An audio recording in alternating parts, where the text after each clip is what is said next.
एक खानदान अपने ही एक फर्द से सबसे बड़ा सच कैसे कहे, खास तौर पर तब जब वो सच उसकी पूरी जिंदगी की बुनियाद ही हिला दे। आज हम इसी नाजुक लम्हे का गहरा तजज़िया कर रहे हैं। फुरात अस्पताल से घर आ गया है और माहौल बेवक्त खुशी और शदीद तनाव से भरा हुआ है। वो खुश है, खुद को ख़ानदान का हिस्सा समझ रहा है, लेकिन उसकी ये सारी खुशी एक बहुत बड़े झूठ पर खड़ी है। बिल्कुल, और यहीं से असल मसला आप देखें शुरू होता है।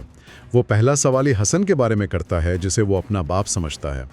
तो एक तरफ तो जश्न का समा है कि वो मौत के मुंह से वापस आया है। हाँ बिल्कुल। और दूसरी तरफ हर कोई इस खौफ में मुब्तला है कि इस सच्चाई का धमाका कब और कैसे होगा।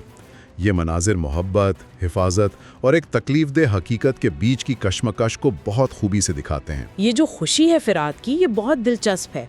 वो घर आकर कहता है कि उसे एक एक चीज़ याद आ रही थी, यहाँ तक कि एक्वेरियम की मछलियाँ भी। लेकिन इसी खुशी के बीच एक गहरा तंज छुपा है। वो अपने सगे बाप कुदरत बाबा को चचा कहकर मुखातब करता है। ये वो लम्हा है जहाँ खानदान की खुशी पर सच बताने का खौफ हावी हो जाता है।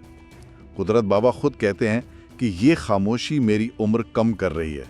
ये सिर्फ एक राज नहीं, ये एक बोझ है जो सब उठाए हुए हैं। और इसी बोझ को हल्का करने के लिए दिलाना एक मंसूबा लेकर आती है, जो खुद भी ऐसी ही सूरत हाल से गुजर चुकी है। वो एक यादों का डब्बा बनाने का मशवरा देती है। मतलब उसे उसकी खोई हुई कहानी का एक हिस्सा वापस दिया जा रहा है। बिल्कुल, ताकि वो उसे खुद महसूस कर सके। ये उसे दिखाने की कोशिश है कि तुम्हारी जड़ें हमेशा से यहीं थीं।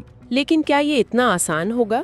क्या चंद तस्वीरें और खिलौने वाकई जिंदगी भर के धोखे से पहुंचने वाले सदमे को कम कर सकते हैं?